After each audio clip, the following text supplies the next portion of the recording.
Hello, fellow crafters. This is Yana Smakula for SimonsSTM.com. Welcome back for another Yippee for Yana video. Today I'm playing with the Slimline Builder stamp set, which is designed, of course, to make slimline cards. But I'll show you two additional ways to use it to make regular, traditional size A2 projects, and of course, a slimline card. Now here's a look at this stamp set. It is gorgeous. I particularly love the huge solid piece to make the sky. It is beautiful. The bottom ground piece is separate to make it easier for you to stamp these in different colors of ink. You also have two tree stamps, ornaments for both trees or snow if that's how you'd like to use it, and of course, beautiful sentiments. We will start with a slimline card. I already have my MISTI stamping tool set up, and I will say that you do need to use a stamping tool such as MISTI or similar for best results when working with this stamp set. I have a panel of white cardstock. This is Neenah Solar White 80 pound, and it measures 3.5 by 8.5 inches. This panel will be trimmed down later. Now, this first card is heavily inspired by Debbie Hues. I love everything that Debbie makes. Her work often inspires me, and I'm sure many of you feel the same way. Before I do any actual stamping, I'm going to prep my brand new stamp by inking it up with embossing ink. This is a great trick as it primes the stamp and allows it to take the ink better right away. You've probably noticed that the more you stamp, the better impressions you get with your clear stamps. That's because they become primed and seasoned over time. Usually, when you stamp with a brand new stamp for the first time, the impression you get is not the best. Priming your stamp with clear embossing ink is helpful to get your stamp going, so to speak. I inked my stamp up with clear embossing ink and stamped it onto the panel, although you can just ink the stamp up and wipe it clean. You don't need to do any stamping. The colors of ink I picked for this card and all of my cards today are Cloudy Sky, Audrey Blue, High Dive, and Deep Sea from Simon Says Stamp. We are going to be doing a bit of an ombre stamping, but without the use of ombre ink pads. The idea is to ink up the background with all four colors of ink, progressing from the lightest color at the bottom to the darkest color at the top. I've inked up and stamped my latest color, Cloudy Sky, and I double stamped it for better ink coverage. This is why it's so helpful to use the MISTI. Next, I'm inking the stamp with my slightly darker color, which is Audrey Blue, and I overlap the Cloudy Sky quite a bit, extending this color up quite a bit as well, nearly all the way to the top. And I also double stamped the Audrey Blue. Next, I'm inking the stamp up with High Dive, bringing this color all the way to the top, and also overlapping the Audrey Blue quite a bit. And again, I double stamp this to have better ink coverage. Finally, I'm adding the Deep Sea color just at the top of the sky to make it darkest in that area, and stamping it several times to have the best impression possible. So this creates a beautiful ombre night sky. You have a deep, dark blue at the top, the light blue at the bottom, with perfectly white snow falling down the card. I can almost hear the Christmas music playing. This is a really beautiful background that can be used with a variety of images, not just the images in this stamp set. I think it would make a fabulous background for all the winter and Christmas critters out there or other scene building stamp sets. The dots can also represent the stars and thus allow this background to be used for summer camping cards or similar. Next, I'm going to add some sparkle and shine to the background using a shimmer spray. My favorite one is from Hero Arts, White Iridescent Shimmer Spray. I have barely any spray left in the bottle, and by the time I'll be making the third card in this video, I'll actually add water to the bottle to dilute all of the shimmer and have my spray last me a little bit longer. You do need to shake the bottle quite a bit so that you have the spray or the shimmer moving in the liquid. The next step is to stamp the trees. I'm going to stamp both the large and the small trees, and I will add Christmas ornaments to the largest tree later to help it pop off the background. I'm using VersaFine Onyx Black ink for my stamping as it is my favorite kind of ink for stamping anything black, especially if I don't plan any coloring over it. This stamp set comes with another layer for the trees, a layer to create ornaments or snow over the tree. I'm stamping mine over the large tree in white pigment ink. Now my idea is to add nuvo drops in red and white over the tree. And I just need this stamped layer for placement purposes. I don't need it to be stamped perfectly, and you can see that that white ink actually doesn't give me a perfect result. But like I said, I do only need it for placement purposes, as I'll add nuvo drops over it. Next, I used my paper trimmer and trimmed the background so that I didn't have any white border around my stamping, just a pretty background panel. I also got a layer of fun foam. I don't have any white fun foam in my stash, but I do have loads of colored fun foam. So this foam is blue, and I'm adding double-sided tape to the foam to be able to adhere it behind the panel and onto the card. I first planned to use a white card base, but later changed my mind and used a dark teal card base for this card. I made it using the Hero Arts ADRIATIC cardstock. So using a blue fun foam actually worked well here, as it sort of blended with the color of the card base and even some of the stamping on my panel. And I did cut my fun foam slightly smaller than the panel. I would say about a 1/4 inch smaller than the panel itself. Next, I die cut a banner from Simon's Schoolhouse red cardstock using a banner die from Spellbinders. It is one from the Spellbinders Glimmer Sentiment sets. I treated the panel with anti-static powder. I inked the stamp with clear embossing ink and stamped it onto the banner.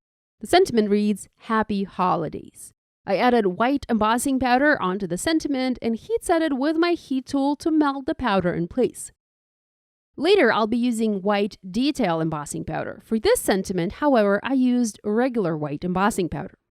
Now, the anti-static powder leaves a milky residue on the paper, and I like to use a regular pencil eraser to remove it.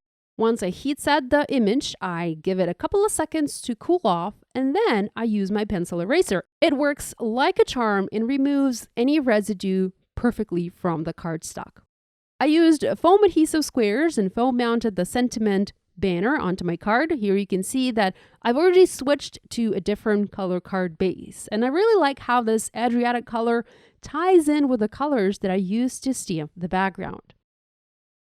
I also stamped a little from All of Us sentiment at the bottom of the card, again using the same VersaFine Onyx Black ink. I was able to stamp it without any problems as I had a solid layer of fun foam under my panel. If you're using foam squares to pop your panel up, it is best to do any stamping before you foam mount the panel onto the card, as the stamping might end up being imperfect. The paper might sag where there is no foam squares, and you run the risk of ruining your lovely panel. Having nearly finished this card, I mean having adhered everything in place, I used nuvo drops in white and red, and those colors are gloss white and gloss red berry. I added dimensional dots over the white stamped circles on my tree. Now I had to wait to adhere everything down before I could add the nuvo drops, as I didn't want to accidentally smear the wet drops while still assembling the card. I alternated red and white dots on the card, and by the way, I also have a piece of washi tape there. It actually looks rather odd and out of place, but it's only there temporarily to hold the card shut while I add the drops and while they dry, so that the card doesn't accidentally pop open and the drops end up drying at an angle. You know what I mean? Now, the next two cards I have for you today are traditional A2 size cards. I wanted to try and see if I could use the Slimline products for traditional size cards. The panel I have here is 4 1/4 by 5 1/2 inches. I'm going to stamp just a part of this background, the top part, and I'll stamp it twice to fill in the entire panel. I used the same colors of ink to stamp the background, and I'm not going to show you the stamping part again in detail, as it's pretty much the same. So here you can see the super sped up version. Having stamped one background, I've repositioned the stamp on the panel so that it continued the background to the left to fill the entire panel of the card. And again, I used the same colors as before to stamp my background. Now, this ended up looking almost perfectly with a slightly visible seam between the two impressions. Here you can see the seam a little bit on the background. To fix that and to hide the seam, I gave this background a generous spritzing of the same shimmer spray. and that worked like a charm. You can't really see the seam at all, maybe just a tiny bit at the bottom there, but I'll add stamped trees in that section, and that will hide it completely.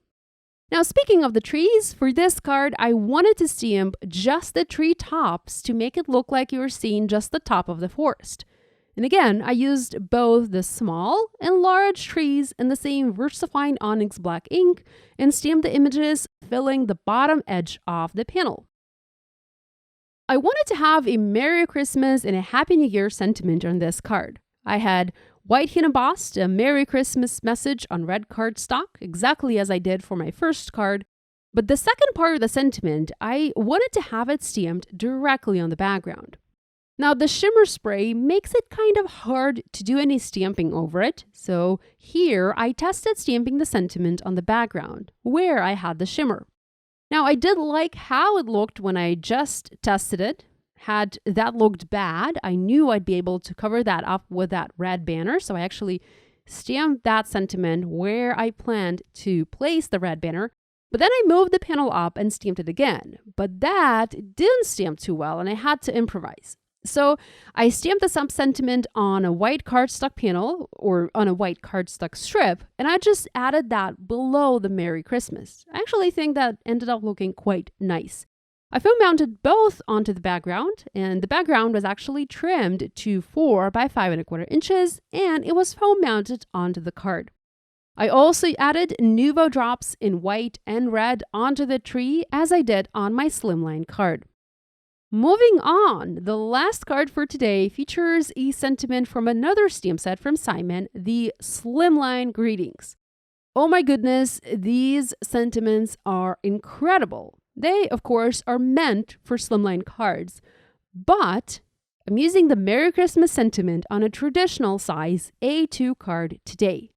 I've placed a panel of light blue cardstock, this is Hero Arts Arctic, inside my mini MISTI, and I've positioned the stamps, aligning them against the bottom edge on the left-hand side of the panel. I've treated the panel with anti-static powder. I inked the sentiment with clear embossing ink and stamped it onto the panel. Next, I added white detail embossing powder. This is a very detailed, very fine line sentiment, so best to use a white detail embossing powder here to preserve the most detail in the sentiment. And then I heat set it with my heat tool to melt the powder in place. You can see I also have already stamped a smaller size panel using that same Slimline Builder stamp set, and my idea was to foam mount the panel onto the background. I did that using foam adhesive. I also added nuvo drops in red and white as I did on the other two cards. I sprayed the background with the same shimmer spray and added a red banner with the white heat embossed "Have yourself a," so that the entire sentiment reads, "Have yourself a Merry Christmas." That's it from me for today. I hope you found this video useful. Let me know in the comments below. Now, if you make a card inspired by this video, you guys know the drill. We'd love it if you shared your project online and tagged us on social media. We always enjoy seeing what you make. Be sure to give this video a thumbs up and to subscribe to this channel if you haven't yet done so. Thanks so much for joining me today. I'll see you next time. Bye!